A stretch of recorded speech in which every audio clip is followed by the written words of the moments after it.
I will say episode 4 had a lot of my favorite scenes to film in it in general. Even though a lot of them were at different times and like different months and stuff. It was a lot about Cassie, I guess, and her heritage and like where she came from, how she started, where she's at now, how she's feeling about everything. Filming with my mom and seeing the picture of Diana was a little bit of a heartfelt moment because it showed a little bit of Cassie kind of knowing where she came from, but also not having experienced it herself. She was highly competitive, a cunning warrior, brave, caring, and a good friend. All things I see in you. Bye, Mom. I'm leaving now. When Mercy and Kim were talking, I filmed it like once or twice, but I think on the second take, I just thought to myself, I was like, man, Mercy just doesn't care about her daughter at all. Just kind of like, I'm doing my makeup, I don't care. That was probably the moment where I was like, dang, this is actually real. We're actually filming this now. Because that was on day 1 of filming. Yeah, that was a cool moment. That one got me geeked up and excited. I'm like, let's go, let's keep going. So yeah, that was that moment. Then we had this scene where Cassie and Arnie are talking. God bless Brendan, man. Cassie! Well, when we were writing this part with Arnie, the scene where he's trying to talk to me about asking a girl to homecoming, and we had some of it written down. Like a lot of it was on script, but a lot of us had in the back of our mind that Brendan was just gonna do whatever he wanted the day of filming, and he did. And beforehand wrote it down. But then, you know, I kind of messed with it a little bit, you know, because I don't know if I got it exactly right. But yeah, that was just a really fun scene because all the stupid puns in it that I make with Cassie's name. Hey, Arnie. Hey, casserole. I'm glad I saw you. Can I ask you something? What's up? So there's this girl and I want to ask her out to homecoming, but I've never really done that before and I just have no idea what to say, and you don't scare me as much as other girls. Thanks. I wasn't even in this, but Arnie and Cassie, it's one of the funniest things just because there's like this weird accordion, super like awkward music, and I love it. I don't think any music fits any scene better ever. It makes me smile so much. And Brendan is just like the right amount of cheesy that it just warms my heart. Such a fun scene to watch. One of my favorites in all of Heirs. It's really fun. I came up with the quesadilla. I remember I came up with that one. Yeah, quesadilla, casserole. I think those were the two, quesadilla and casserole. And then the snaps, which I was really happy that in the cut, the snap is like, it's really present. So I was very happy about that. All right, got it. Thanks, quesadilla. You never run out of those, do you, Arnie? He did so much comedic stuff in that conversation that it had me laughing as I'm filming, and I'm like, don't laugh, don't laugh, don't laugh. But I thought that was real. I thought that was really a funny scene. I'll see you later. Thank you. Okay, bye, Arnie. I mean, I don't know. Something about Rachel honestly just pisses me off. Okay, all right. Love the fight scene. I actually do really like the fight scene because it turned out really good. This scene was so fun. I was excited about it since it was written in the script. I was hyping it up, and then it so happened to be the first thing that I filmed, which was not nerve-wracking whatsoever at all. That fight, actually, the girls did a lot. I gave them kind of some markers, like, okay, you want to hit this at this point, and you want to do this. Then in between, there's going to be a little bit of kind of like tussling and struggling with each other. I don't usually do fight scenes, even in musical theater. The choreography was really fun because it was a lot of just reckless movement and like nothing that needed to be like seamless. Like we just had to like go after each other. And I gave them a little bit of freedom to kind of do what they wanted with that. I gave them some kind of parameters on how to do it. And then they kind of brought it to life themselves. I'd say my one complaint about the fight scene is I despise how my hair looks because we filmed the fighting part before like the verbal part.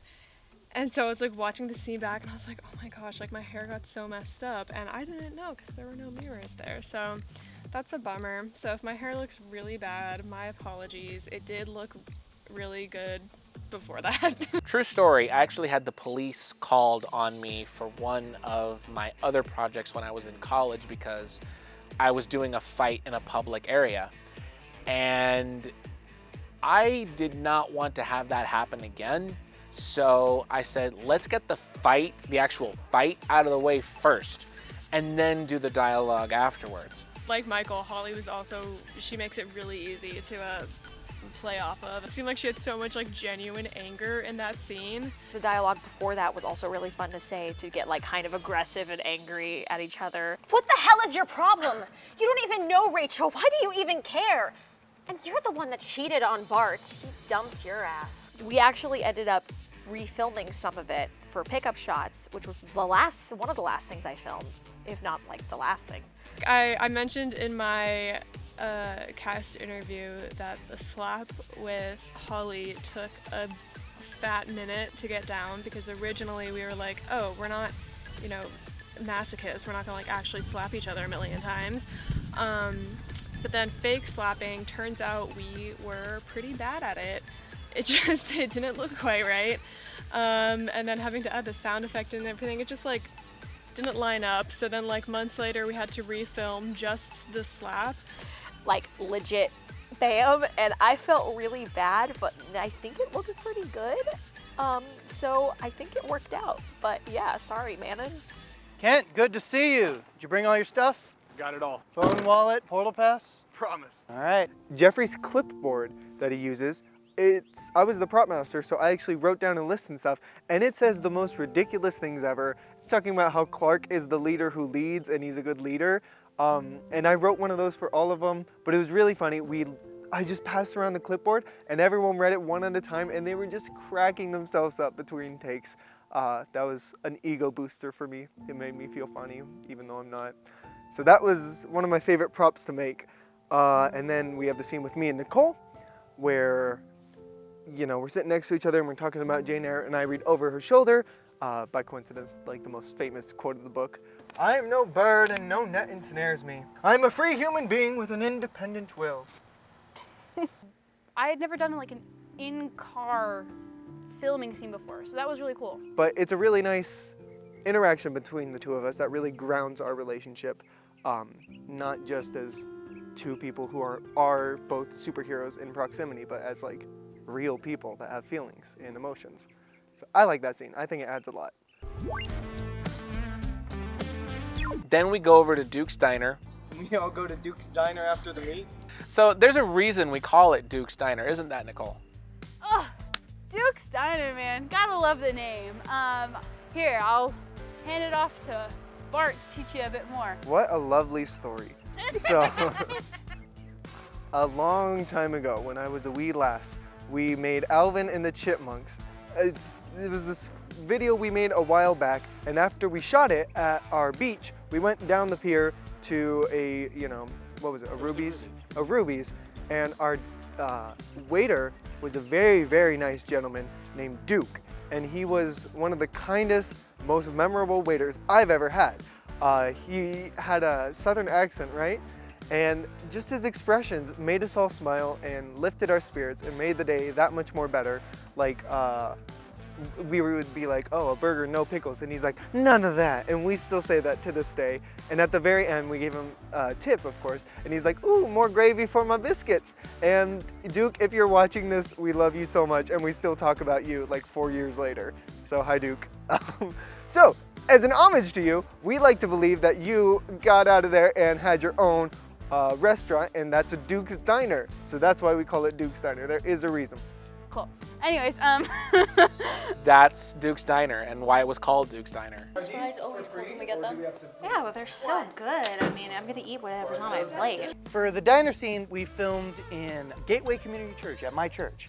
And it was really cool to be able to use that space because it's such a familiar space to me, and I've been going there for years, so I knew what we could do with it. I kind of used like their lobby area, and they have like a snack bar, and we used that as the front counter of a diner.